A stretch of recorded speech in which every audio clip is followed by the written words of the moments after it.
자, 이번 주엔 수나라 당나라입니다. 우리 앞서 위진남북조 배웠죠? 위진남북조를 통일한 것이 수나라고, 수나라는 금방 망해요.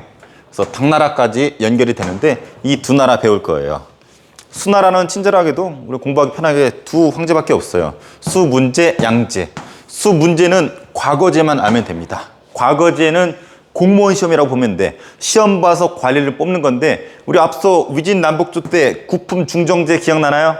추천해서 관리를 뽑는 거였는데, 이거는 실력에 의해서, 추천은 아무래도 주관적인 생각이 들어가잖아. 근데 과거는 그래도 좀 객관적이란 말이야. 그래서 이 과거제가 최초로, 이 아시아 최초로 실시된 것이 문제라는 거. 이름이 괜히 문제가 아니야. 과거제, 시험 문제, 문제. 과거제, 소개, 문제. 문재인, 문제. 자, 과거제. 참고로 선생님 친척이 이번 주 토요일이에요. 이번 주 토요일 날 천안 가서 공무원 시험 보게 되는데, 제발 이 영상을 빌려서 꼭 합격하기를 바랍니다. 자, 과거제. 이거 하니까 선생님도 과거제 출신이죠? 요새는 임용고시라는 표현을 쓰잖아. 임용고사, 임용고시. 선생님도 2002년도에요. 2002년 월드컵으로 미쳐 날뛰던, 물론 이 당시에 우리나라가 이탈리아전, 제발 이탈리아만 꺾게 해주세요. 8강만 올라가게 해주세요. 8강 붙으면은 저 임용고시 떨어져도 좋아요 라고 그때 생각했었는데, 붙고 나니까 생각이 바뀌더라고. 아니에요. 4강만 붙으면 임용고시 떨어져도 좋아요 라고 했는데 4강 가더라고. 그래서 사람 마음이 간사한 게, 간절하면은 뭐뭐 해주세요 하는데 막상 되면은 또 생각이 바뀌어요. 이때 선생님도 임용고시를 봤어요. 그래서 선생님 이제 한 번에 운이 좋아서 한 번에 합격을 했는데 막 간절한 거야. 이거 떨어지면 어떡하지? 군대도 안 갔는데 군대 끌려가는 거 아니야? 군대 갔다 오면 머리 썩어서 바보 될 텐데 임용고시 못 보면 나 어떡하지? 나 뭐하지? 이랬는데 나만 그런 게 아니라 상당수 수많은 지금 현직에 나와 있는 선생님들도 그렇고 지금 준비하는 임용고시생들도 되게 간절한 마음이에요. 경쟁률이 엄청나니까. 그러니까 뭐 선생님 대학교 선배 중에서도 극단적인 선택한 선배도 있고 후배도 한 명 있어요. 선생님 같은 과에 나왔었던 선배, 후배 한 명씩 좀 극단적인 좋지 않은 생각이었는데, 워낙 이게 쉽지 않다 보니까 삶에 좀 낭떠러지에 이 길밖에 없다고 생각했었나 봐. 그래서 극단적인 선택했던 아픈 기억이 있어요. 선생님 대학 1학년 때 선배가 선택을 했는데 그때 상당히 선생님 개인적으로 충격이었는데, 지금 와서 생각해보면 다른 길도 있었을 텐데 라고 하고 아쉽습니다. 명복을 빌어요. 자, 과거제. 이게 이때 처음이고 다른 나라에 영향을 줘요. 우리나라에는 고려 광종 때 처음 실시돼서 나중에 조선 후기에 가보개혁 때 사라지게 됩니다. 다른 나라에 다 영향을 줘요. 자, 그 다음에 양제. 양제가 시험에 잘 나오는데, 이 사람은 대운하를 건설한 걸로 유명합니다. 대운하. 큰 물줄기를 팠다라는 거야. 사람이 인위적으로 삽질해가지고 엄청난 물을 팝니다. 이렇게 단순화시킨 거예요. 아까 우리 여기를 화북지방이라고 그랬어요. 여기 강남지방이라고 그랬어요. 그래서 이 둘을, 중국은 물길이 거의 좌에서 우로 흘러요. 그래서 위아래 유통을 위해서, 이때는 비행기가 없잖아. 그래서 위아래 유통을 위해서 화북과 강남을 연결하는 물줄기를 파는데 엄청난 사건이에요. 이거 노가다야, 생 노가다. 그래서 엄청난 사람들이 죽고 희생을 당하지만 지금도 물길이 지금도 남아있어요. 선생님이 대천고등학교 오래 있었잖아. 대천고등학교에서 저 중국 애들하고 자매결혼 맺어서 우리 대천고 애들이 저기 중국 가가지고 며칠 생활하다 오거든요. 선생님 그때 따라갔었는데 학교가 물 한가운데 있어. 그러니까 물길이 잘 돼 있어서 걔네들 막 물 타고 다녀. 물 한 잔 마시고. 그 운하 속에 있는 학교인지 모르겠지만 기본적으로 중국은 운하가 발달이 잘 돼 있어서 물길이 잘 돼 있어요. 이게 이때 만들어진 거야. 상당수가. 대단한 거죠. 얼마나 힘들었을까. 그래서 나중에 끝내 이 무리한 공사하다가 반발이 심해서 망해요. 선생님도 노가다, 선생님이 또 노가다도 해봤어요. 방학 때 시험 공부하다 말고 방학 때 막 노가다해서 학비 벌고 좀 그랬었어. 근데 군대 가니까 막 진짜 맨날 노가다야. 아직도 기억나는 게, 선생님 알잖아요. 여기 유명한 이기자부대 나왔는데 나름대로 자부심이 있었지. 이기자부대 훈련도 열심히 하고 총도 잘 쏠 거야 했는데 그 다음 첫날부터 뭘 주냐면 삽을 주더라고. 삽 가지고 총 쏠 수는 없잖아. 삽질을 했는데 뭐 만들어 봤더니 그 부대의 대대장인데, 대대장이 테니스를 좋아하는데 테니스장이 없는 거야. 그래서 그냥 큰 돌 다 뽑아내고 사람들이 일일이 다. 근데 그 돌을 날라야 될 거 아니야. 단가라 그래. 사람들이 이렇게 둘이 해가지고 앞에 대해가지고 여기 돌 올려가지고 이렇게 나르는 건데 이거 엄청 무겁거든. 막 미친 줄 알았어. 그래서 선생님 나름대로 이등병이니까 머리를 썼지. 이대로 가다 나 죽을 것 같다. 탈영할 것 같다 해가지고 병장 곧 제대를 남긴 이름도 아직도 기억나네. 김경구. 김경구라는 병장이 있는데 이 병장이 사람이 되게 좋아. 그리고 말년병장이잖아. 곧 제대한단 말이야. 그래서 선생님이 일부러 접근했지. 김경구 병장님 저랑 같이 하시지 말입니다. 그러니까 종민이 같이 하자 해가지고 귀여워 해가지고 나랑 같이 하게 됐죠. 나보다 5살 어린데 나보다 귀엽대. 참. 어떻게 계급사인데. 그래서 김경구 병장이 딱 두더라고. 나 뒤에 딱 들면서 회수 미소를 띄었지.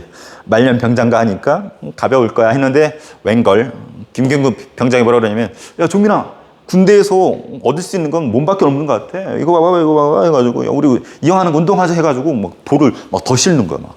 그러니까 이 사람 취미가 군대에서 이제 나가잖아. 몸이라도 키우려고 운동하고 있었던 사람인 거야. 내가 그걸 깜빡하고 접근을 했는데 바위를 남들보다 막 2-3배 더 싣는 거야 막. 그래서 뒤에서 막 씨발 했는데 아직도 기억나요. 근데 이때 진짜 막 탈영하고 싶은 기분이었어. 맨날 노가다 하는데 내가 이럴로 군대 왔나? 그러니까 이제 군대가 이때도 되게 낙후됐었는데 아까 기사 보니까 어떤 공군 여자 하사인데 성추행을 당했나 봐. 근데 이거를 신고도 하고 여러 부분에 있어서 도움을 요청했는데 자꾸 묵살 해가지고 끝내 극단적인 선택을 해가지고 오늘 대통령까지 나서서 제대로 조사하라고 했던 부분이 나오는데 갑자기 떠오르네요. 그래서 무리한 공사가 했어요. 그리고 우리 한국사에도 나오는 임팩트 있는 부분, 고구려 원정을 떠나죠. 고구려를 쳐들어왔어. 이때 우중문이라는 장군을 보내요. 특수부대를 조직을 해가지고 우중문한테 딸려 보내. 우리는 이 을지문덕 장군이 맞서 싸우죠. 우리가 이 전투를 무슨 전투라고 불러요? 그 유명한 살수대첩이라고 그러죠. 살수대첩. 그래서 물길을 막아서 물길을 터뜨려서 쓸어버리잖아. 근데 여기서 유명한 것은 이 을지문덕이 우중문한테 시를 한 수 적어 보내줘요. 여수장 우중문시라고 해가지고 핵심 내용이 이거야. 우중문 칭찬해. 우중문 당신의 지략은 하늘의 이치를 다했고 땅의 뭐 이치를 다했고 쩔어 우쭈쭈쭈쭈 이러면서 우중문을 막 칭찬을 하는데 가만히 읽어보면 그 문맥에 너 최고야 막 이런 그러니까 막 우중문을 막 희롱당하는 기분이었지. 그래서 우중문이 열받아가지고 막 쳐들어오다가 을지문도 이 시 한 방에 그냥 우쭈쭈하다가 기분이 푹 상해가지고 기분 나쁜 상태에서 살수대첩으로 한 방에 훅 갔던 사람이 우중문. 그래 을지문덕의 요 시, 이 시는 고등학교 국어 시간에도 나오고 시험 문제도 가끔 나와요. 그래서 우리 한국사에도 나와요. 그래서 이 세계사랑 관련이 있어서 얘기해 주는 거예요. 우리 을지문덕의 우중문한테 보낸 시 꼭 기억해 주세요. 꼭은 아니야. 상식. 자, 그리고 고구려 원정 실패했죠. 그리고 무리한 공사로 인해서 수나라는 금방 망합니다. 그리고 들어선 나라가 당나라인데 고조가 건국을 했어요. 중요하지 않아요. 근데 장안이라는 수도를 건립하는데 이 장안이 이따도 나오지만 국제적인 도시예요. 엄청나. 당시에 3대 도시가 있는데 그중에 전 세계 3대 도시 중에 하나에 들어갈 정도로 장안 엄청나게 국제도시로 성장을 합니다. 우리가 기억할 건 당태종이에요. 중국인들이 존경하는 3명의 황제가 있는데 물론 사람마다 다르겠지만 꼭 빠지지 않는 인물이 당태종이에요. 전성기야. 전성기는 어느 왕이든 땅이 제일 많이 넓혔을 때예요. 그래서 어디까지 집착되냐면 우리 고구려까지도 집착되죠. 근데 막 격파를 하는데 성이 하나 있는데 이 성을 격파하지 못하죠. 이 성이 그 유명한 안시성. 너 아침에 세수했어? 안시성. 미안해요. 텐션이 어느 정도 올라온 것 같아요. 안시성. 그래서 우리 성주가 양만춘이라고 하는데 이게 공식적인 기록이 이렇게 막 확실하다라고 할 정도 있는 게 아니래요. 이게 좀 구전이라고 그럴까? 그래서 양만춘이라는 설이 있는데 우리는 양만춘으로 알고 있죠. 영화도 있죠. 안시성. 참고로 이 안시성 큰 말 타고 전투씬 있잖아요. 이게 우리 보령에서 찍은 거 알고 있어요? 저기 보령 오천에 가면은 넓은 터가 있어. 거기서 찍었대. 선생님도 유심 이렇게 보니까 맞아, 거기야. 한번 가서 찍어줄게요. 당태종이 직접 와요. 당대의 아시아의 최고 영웅 중 하나였던 당태종이 이 안시성이 함락이 안 되니까 직접 와가지고 총 공격을 하는데 끝까지 막아냈던 게 이 안시성이죠. 이 안시성 전투. 그러니까 당태종도 하다 지쳐가지고 야 양만춘 쩌는데 하면서 돌아가요. 근데 돌아가는데 선물을 줬대. 비단. 영웅은 알아보나 봐. 당태종 양만추한테 비단을 선물로 줬는데 양만추도 기분 비단. 비단.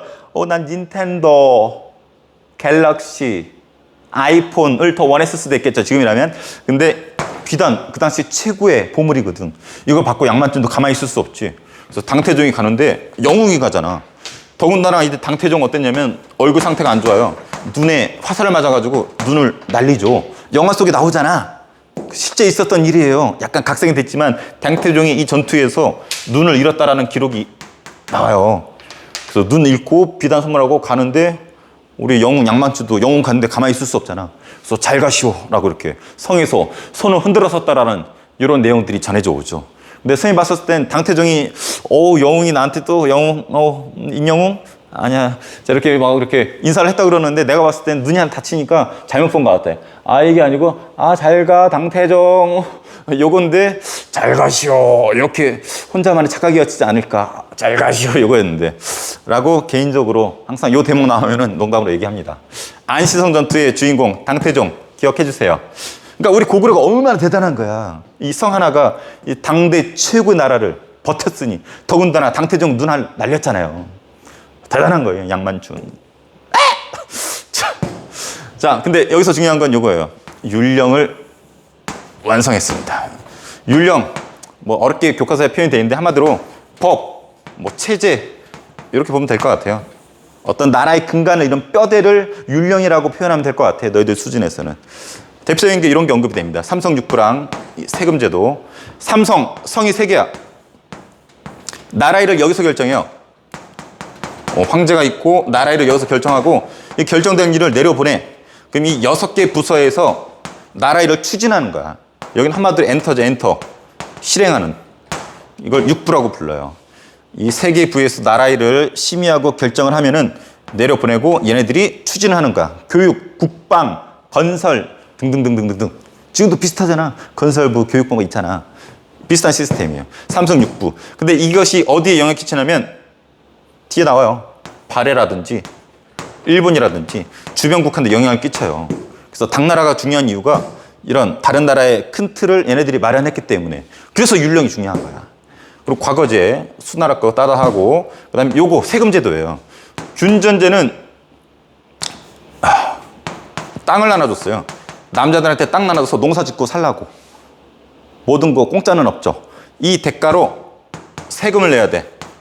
그래서 교과서 보면 이건 뭐고 이건 뭐고 이건 뭐고 나와 있는데 읽어보세요. 한마디로 세금 냈다.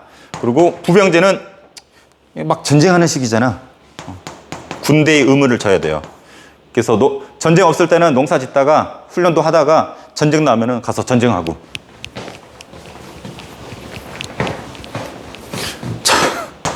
자, 그래서 요 3가지 그냥 요런 게 율령이 있구나.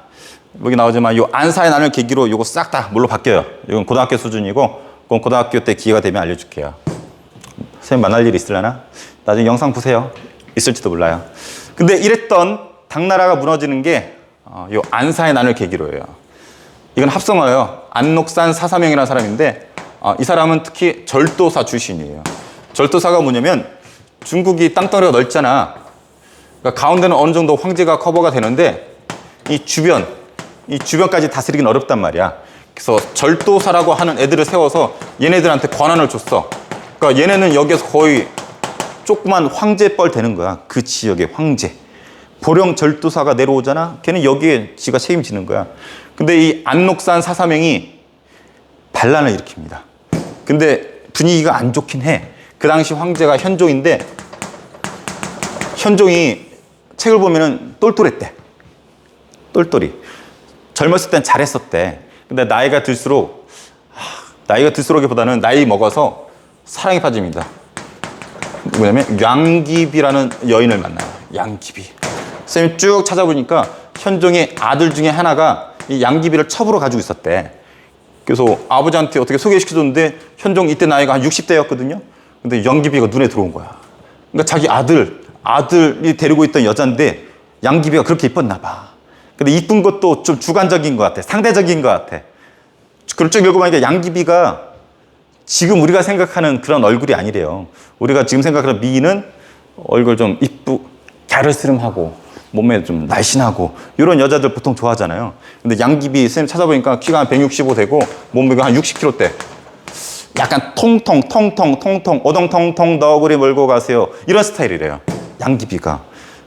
그래서 현종이 양귀비가 있는 곳에 갔는데 보통 뭐 하룻밤 지나고 올 수도 있는데 거기 가면 몇 날 며칠 있다가 오는 거 봤었을 때는 양귀비가 미모뿐만 아니라 그 당시에 미모, 상대적인 미모뿐만 아니라 어떤 남자의 마음을 사로잡는 뭔가가 있었나 봐. 배려심이 있거나 어떤 이야기를 잘 들어주거나 아니면 뭔가 선생님도 이렇게 사람을 좀 많이 만나다 보니까 이렇게 뭐 얼굴 이런 것보다는 대화가 통하는 사람이 되게 매력적인 것 같아요.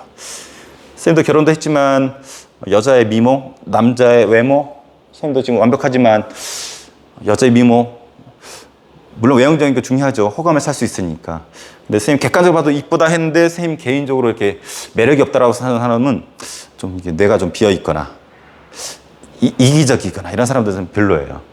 그래서 여러분들도 어떤 여자를 볼 때 외모적인 거 물론 중요하지만 내적인 아름다움, 대화가 일단 통하고 남을 좀 배려하고 마음이 아주 따뜻한 푸근한 이런 여자가 오래가지 않을까. 근데 양귀비는 지금 미인 스타일은 아니고 아들의 여자였는데 이쪽을 가로챕니다. 아들은 일부러 딴 데 보내버려. 그리고 사랑에 빠졌는데 문제는 그 일 잘하던 현종이 여자한테 빠져가지고 나라를 내팽개친 거야. 그런 사람들 많죠, 우리 역사에. 양귀비. 원래 이름도 양귀비가 아니요. 지금 꽃 이름은 유명하죠. 선생님 지난번 유튜브에 텃밭에 양귀비가 있더라고. 나 양귀비인지도 몰랐어. 이쁘다 해서 찍었는데 옆에 이제 장모님이 양귀비래. 이게 양귀비예요? 해서 올렸는데 어떤 친구가 댓글로 대본 양귀비예요. 선생님 마약 키우시네요. 신고할게요 라고 농담이었던 것 같은데 글로 썼더라고. 모르겠어요. 이 양귀비 꽃 이게 그 마약이 되는 건지 모르겠는데 그러니까 여기 선생님 텃밭에 주변에 되게 많아요. 선생님 이 양귀비 때문에 좀 약간 청담사상 같은 약간 황홀경에 빠지면서 마음이 편안해지나? 그건 아닌 것 같고. 어쨌든 사랑에 빠져가지고 특히 양귀비가 이걸 좋아했대. 대추. 리치인가? 대추 리치. 그리고 뭐였더라? 대추 리치. 아까 찾아보니까 석류를 좋아했었대요. 그래서 이 양귀비 먹이려고 저 멀리에서 그거 따다가 이거 막 말 타고 달려오는데 수십 마리의 말이 죽었대. 하도 멀리 저거 빨리 먹이려고 달려오느냐고. 그럴 정도로 사랑했었대요. 양귀비. 이 보면은 이 남자가 아무리 강하고 영웅이더라도 끝내 이 여자한테 여자 한 방에 가더라고. 이게 본능인 것 같아요. 이성과 본능이 있는데 남자들 본능, 여자들도 그렇지만 이성에 끌리는 이건 뭔가 화학적인 뭔가 있나 봐. 그래서 양귀비에 빠져서 현종이 나라일을 제대로 하지 않아요. 그래서 이 안록산 반란을 일으킵니다. 이 양귀비하고도 관련이 있어요. 먼 관계가 있어요. 그래서 반란을 일으킨 이유가 양귀비 여자에 빠져서. 그래서 현종을 따르던 현종이 도망가요. 반란이 일어나니까 도망가는데 부하들도 현종한테 이렇게 했었대요. 황제 전하시오. 당신 양귀비 죽이지 않으면은 우리 당신 따르지 않을 겁니다. 그러니까 황제 입장에서도 어떡해. 그래서 양귀비를 직접 죽이지는 않고 자살하라고, 너 혼자 죽으라고 이렇게 명령을 내렸다고 하죠. 그래서 자살한 걸로 알려져 있는 게 양귀비예요. 그래서 이 안사의 난, 그래서 요걸 계기로 또 절도사들이 막 날뛰고 그러다가 황소의 난이 벌어집니다. 황소. 이 황소가 아니고 황소는 사람 이름이에요. 농민인데 이 황소가 반란을 일으켰대요. 그래서 당나라가 휘청휘청대 황소가 막 들이받고 막 난리를 쳐요. 도축장 막 들이받고 정육점 들이받고 그냥 등심이 최고지 하면서 막 들이받았대요. 근데 여기에 또 우리가 알아둬야 될 인물 너무 자세한가? 우리 신라 사람이야. 신라인인데 이 당나라 역사에 등장을 해요. 되게 웃긴 거야. 대단한 거죠 어떻게 보면. 여기 이렇게 있고 여기 이제 신라 이렇게 있었어요. 여기 당나라인데 이 사람은 육두품 들어봤어요? 능력은 뛰어나지만 뼈다구의 품격. 육두품은 왕족 귀족은 아니거든. 그러니까 여기서 왕따 당해서 당나라로 가서 관리로 살던 사람이 있었어요. 시험 봐가지고 당나라 시험 봐가지고 거기서 관리하고 있었대. 근데 황소의 난이 벌어지니까 이 사람이 글을 썼어요. 이 글이 뭐냐면 황소 경문이에요. 황소의 난을 토벌하십시오. 토벌한다 이런 내용이에요. 그 황소, 야 너 황소 너 지금 깝치지? 너 얌전히 안 했으면 너 그냥 솥에 넣어가 쪄서 그냥 삼겹살 돼지고기구나. 한우 고기 해 먹을 거야. 찜짜 먹을 거야. 막 이런 식으로 막 썼나 봐. 근데 이 문장이 그렇게 명문이래요. 중국의 지금 최고 지도자가 시진핑이죠. 시진핑이 우리나라 몇 번 왔었어. 박근혜 대통령 때도 왔었고, 왔을 때마다 뭐 언급한지 알아요? 이 토황소 경문을 언급을 한대요. 토황소 경문 하면서 막 우리나라하고 관계를 좋게 하려고. 이 토황소 경문이 우리 신라 사람이 여기 가서 쓴 거잖아. 그러니까 막 토황소 경문 해가지고 막 한중 관계를 좀 이쁘게 긍정적으로 묘사해서 좋은 관계로 가져가려고 저걸 몇 번 언급을 한대. 시진핑이 역사를 아는 거지. 근데 이게 진짜 그게 명문이래. 황소가 이 글을 봤나 봐. 그래서 황소가 침대에서 이거 보다가 뭐 날 솥에 쪄서 죽여버린다고 찌! 해가지고 침대에서 넘어졌다라는 이야기가 들려와요. 이건 내가 지어낸 게 아니고 검색해봐요. 토황소 경문을 통해서 이 황소가 침대에서 떨어졌다라는 이야기가 나와. 내가 지어낸 게 아니야. 그럴 정도로 명문. 근데 끝내 고향을 버리지 못하고 신라로 돌아옵니다. 근데 신라도 개파냐? 황소의 난뿐만 아니라 신라에서 막 붉은 바지 입고 막 반란 일으키고 막 난리가 났어. 여기서도 막 붉은 바지도 좀 나오고 별 반란 다 일어나요. 그러니까 이 사람이 또 그 당시 진성이 여왕인데 개화관을 올려요. 전하, 이 개화관대로 하십시오 했는데 육두품이잖아. 이 여왕이 이걸 받아들이지 못해요. 이런 식으로 받아들이지 않았나 봐. 그래서 삐져가지고 이 사람 또 어떻게 하냐면은 그냥 다른 곳으로 가. 해외로 가진 않고 다른 지역 가가지고 거기서 신선 노름, 신선이 됐다고 해요. 신선. 우리나라 신선 1호가 이 사람이에요. 어디로 간지 알아요? 수업 때 얘기했잖아. 들어봤어요? 보령. 지금 여기 우리 보령에 왔었어. 그래서 저기 보리섬이라고 남포 있죠. 거기 남포 방조제 앞에 보면 이 사람이 벽에 새겨놓은 글씨가 선명히 남아있어요. 선생님들 영상 한번 찍을 텐데, 그래서 남포 앞에 이 사람의 글씨가 그대로 남아있고, 우리 보령에 유일하게 국보 하나 있다고 그랬잖아요. 성주사지 보면 비문이 있어요. 비석에 문장이 있는데 이 글을 이 사람이 썼다고 하죠.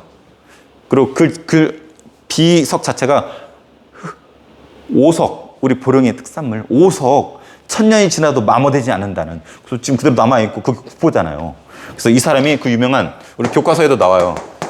최치원이죠. 최치원. 알아두세요. 이 정도는 알아야지. 그냥 뇌생남 소리 듣지, 뇌생녀 소리 듣지. 여자친구한테 좀 자랑도 하고. 야, 우리 보령 국보 1호가 국보가 저건데 누가 썼는지 알아? 이런, 그것도 몰라? 한번 이렇게 위아래 훑어주면은 역시 여자친구가 우리 남자친구 최치원 알아, 최고, 이런다고. 자, 텐션업이 너무 많이 된 것 같아요. 조심해야 될 것 같아요. 자, 좀 길어졌어요. 자, 알아두고. 자, 당나라의 문화를 두 마디로 표현하면 국제적이다, 귀족적이다, 이렇게 표현할 수 있어요. 국제적인 거. 장안, 수도에 외국인들이 바글바글대. 저 이슬람 애들, 서역 애들 막 바글바글 대요. 막 국제도시가 맞죠. 더군다나 여기에는 국제적인 종교 다 들어와 있어. 네스토리우스고, 조로아스터교, 마니교, 불교 다 들어와 있어. 국제적인 종교도 있었고 외국인들 바글바글 대고. 이렇게 보면 우리 보령도 국제도시가 된 것 같아요. 외국인들이 가면 갈수록 많아졌어. 이렇게 좀 약간 인종으로 하면 흑인들도 많이 들어와 있고 동남아시아 애들도 사람들도 많이 들어와 있고, 그러니까 국적이 되게 다양해지고 있어요. 그래서 우리 보령도 국제적이다. 그리고 당삼채, 이거 중요해요. 도자기예요. 도자기인데 색칠체인데 뭐 백색, 녹색, 갈색, 색깔도 좀 중국틱하지 않고, 그 소재가 낙타라든지 어떤 사람이 낙타를 타고 있는데 이 수염이라든지 이게 서역인들, 중국의 서쪽 지방을 보통 서역이라고 하거든요. 싸잡아서. 그러니까 외국인들의 모습이 나오는 거 봤었을 땐 국제적이다. 그리고 비단길 알죠? 자, 이 비단길을 통해서 교육을 했었다라는 부분 이슬람 세계에서도 배웠고, 관련지에서 탈라스 전투 유명하죠? 이 당나라랑 이 이슬람 세력이랑 전쟁이 벌어지잖아요. 이게 탈라스 전투예요. 오늘 선생님 밥을 많이 먹었어. 베탈라스라고 보통 농담을 했는데 베탈라스. 왜냐면 여기 먹을 게 많거든. 무역의 길목이기 때문에 먹을 게 많아. 그래서 먹을 게 많기 때문에 많이 먹었어. 베탈라스. 누가 이겨요? 이슬람이 이겨요? 당나라가 이겨요?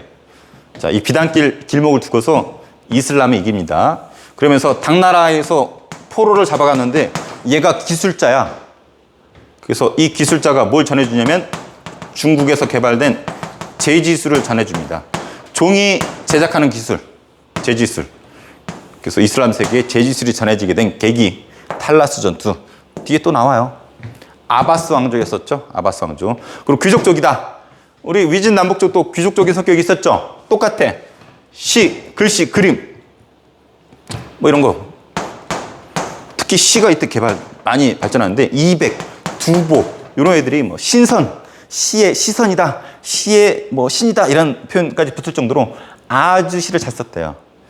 선생님 시 별로 안 좋아하거든. 근데 선생님이 이렇게 좀 나이 먹고 보다 보니까 나태주 시인, 요 시인을 선생님 좋아하게 됐어요. 원래 좋아했던 시가 있는데 이 사람이 쓴 거고, 우리 저기 도서관 앞이나 우리 급식실에 가면 이 나태주 시인의 시가 여기저기 좀 있는 것 같아요. 근데 뭐니 해도 최고의 시인은 고은이죠. 고은. 농담이에요. 우리 학교에 고은 선생님이 있기 때문에. 또 하필이면 또 시인 중에 고은도 있죠.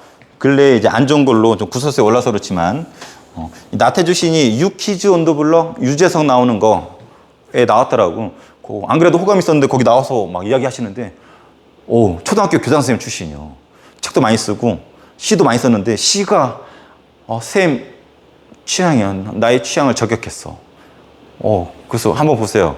유키즈 언더블럭에 이 사람 나온 거 보면은 와, 저렇게 나도 나이 먹어야 되겠다. 나이도 드셨는데도 해맑은 얼굴에 순수함과 시가 언제 잘 써지나 봤더니 약간 몽롱하게 미쳤을 때, 약간 미쳤을 때 시가 잘 써진대. 이건 마치 선생님이 텃밭에서 양귀비 사이에서 삽질을 하고 달팽이랑 지렁이를 잡고 있을 때의 그 어떤 그 미친 상태, 그 상태랑 비슷한 것 같아. 나태주 시. 인상 깊었던 시는 선생님이고, 선생님이 카톡 프로필의 배경이 이거예요. 들꽃. 자주 보아야 이쁘다. 자세히 보아야 이쁘다. 그러니까 자세히 보고 오래 봐야지 이쁘다는 구절이 있는데, 이게 사람도 마찬가지라는 거지. 사람도 자주 봐야 되고 가까이에서 봐야지 이쁘다는 거야. 그래서 본인도 이런 얘기 하더만, 초등학교 쌤이라서 어린애들한테, 초등학생들한테 저 들꽃 스케치하라고 그랬나 봐요. 근데 애들이 막 대충 해온 거야. 야, 카미야. 오래 봐야 이쁘다. 자주 봐야 이쁘다. 이런 표현을 썼는데 그게 문득 순간이 좀 약간 미친 상태였나 봐. 시로 남겼는데 이 시가 대박이 났고 선생님도 제일 좋아하는 시 중에 하나가 됐죠. 근데 사람한테도 적용이 되는 것 같아요. 오래 봐야지 이쁘다. 자주 봐야지 이쁘다. 똑같아? 자, 오래 봐야 이쁘다. 자세히 봐야지 이쁘다. 그래서 우리 2학년에 이쁜 애들 많잖아. 선생님 사익감 지금 랭킹 3위 정해져 있어요. 그 중에 한 명 누군지 얘기 안 하는지 알죠? 범수라고 있어요. 약간 통통한 우리 양귀비 스타일인데 요 친구 보면 볼수록, 자세히 볼수록 선생님 미래의 사익감이에요. 원래 선생님 원조 사익감은 우리 요섭 선생님이었는데 나이 차를 따져보니까 이거는 거의 범죄 수준이라서 안 될 것 같고, 그래서 선생님 친한 동생 이렇게 하고 있고, 범수, 준교, 민창이, 서진이 등등, 현신이도 괜찮고 마음에 들면 얘기하세요. 선생님 딸 이뻐요. 물론 외모가 중요하지 않다 그랬잖아 선생님이. 내면의 아름다움, 따뜻함, 대화가 통하는. 근데 우리 딸은 외모도 돼요. 선생님 얼굴 보면 알겠죠? 자 넘어갈게요. 자 이런 거 발달했고, 이런 거 발달했고, 요거 현장은 스님 이름이에요. 이 노래 무슨 만화 영화 주제인지 알아요? 치키차카차카차코초코초코, 치키차카차카차코초코초코, 나쁜 짓을 하면은 치키차카차카차코초코초코, 치키차카차카초코초코, 우리에게 들키지. 나라라 슈퍼보드인가? 선생님 어렸을 때 나온 건데 여러분도 알고 있대요. 서유기 알죠? 서유기를 소재로 만든 약간 각색한 만화 영화인데 거기 스님 나오잖아. 선생님은 기스타일이 비슷한 스님. 그 사람이 모델이 이 사람이에요. 현장 법사. 이 사람이 중국 가가지고, 아니죠, 불교 스님이니까 원조가 어디야? 원조가 여기 인도란 말이야. 인도까지 가가지고 부처님 말씀을 적은 책을 가지고 와요. 그래 놓고 탑을 만들어. 이게 그 유명한, 우리 교과서에 나와요. 대안탑이라는 건데 지금 이 지역에 가면 관광지로 유명하죠. 치키차카차카차카초코촉 현장 법사가 인도에서 가져온 불경책을 여기다가 모아놨다 그러죠. 대안탑. 시험 문제 가끔 나와요. 자, 동아시아. 이걸 모르대. 아시아의 동쪽에 있기 때문에 동아시아예요. 자, 아이고 이거 다시 찍으라면 나 죽을 것 같아. 너무 많이 온 것 같아. 자, 이게 아시아 대륙이야. 아시아 대륙의 동쪽. 중국, 한국, 일본, 여기 베트남 원래 안 들어갔는데 요 한중일을 동아시아라고 해요. 그래서 한중일. 근데 베트남은 중국의 지배를 받은 적이 있어요. 그래서 베트남도 거의 중국의 문화권이기 때문에 보통 베트남도 껴요. 어떻게 쓰다 보니까 한중일배가 돼버렸네. 그래서 일배 싫어하는데 한중일배. 자, 한중일배. 뭐 싫으면 한중일. 이쪽을 동아시아 문화권이라고 그러는데 공통된 게 있어. 요 네 가지는 100% 시험에 나옵니다. 한자. 중국이나 일본 가봐요. 한자로 다 웬만한 거 다 읽을 수 있어. 지하철도 탈 수 있어. 대화 안 해도 돼. 한자로 쓰면 알아들어. 유교. 어디 가도 유교 문화잖아요. 공자. 한중일 다 어르신들 이렇게 유교 사상에서 막 모시잖아. 아까 기사 보는데 선생님 막 노트북 모니터 뽀개 할 뻔 봤어. 경기도 어느 지역인데 이게 어르신 노인들 있잖아요. 이게 막 청소하시는 어르신인데 어떤 공원이었나 봐. 의자가 있었는데 어떤 여자가 50대 여자였나 봐. 여자가 개들 입 마개도 안 하고 커다에 큰 개를 끌고 다니면서 비가 왔었는데 개 발바닥에 흙이 묻었을 거 아니야. 입 마개도 안 하고 그 벤치 청소해놨는데 거기 와서 이렇게 탁 지저분하게 해놓은 거야. 그러니까 어르신이 가가지고 아이고 아줌마 여기 개 입마개 안 했으니까 위험하니까 입마개도 하시고 여기 애들 발정 내놨으니까 좀 닦아서 깨끗이 좀 하고 가세요 했더니 이 아줌마가 막 뭐라 했대. 이런 노인네가. 그래도 분이 안 풀렸는가 시청 홈페이지에 민원 제기해가지고 나 공무원도 이해 안 되는 게 그 민원 들어왔다고 그 노인들 불러가지고 다른 날 불러가지고 개 이런 게 있는데 개 앞에서 그 주인한테 사과시키고. 근데 개들 그때도 입마개 안 했었대요. 개들 그냥 막 짖고 개 짖는 데 가가지고 고개 숙이고 그 어떤 아저씨가 봤는데 사람이 봤는데 이해 안 되더래요. 막 개가 짖고 있는데 노인분들이 이렇게 인사하니까 나 어이없어가지고 유교 단점도 있지만 최소한 그건 아니잖아. 불교 한중일 다 불교 문화 있죠. 율령 당나라 태종 요게 아까 퍼진다 그랬잖아 다른 나라들에.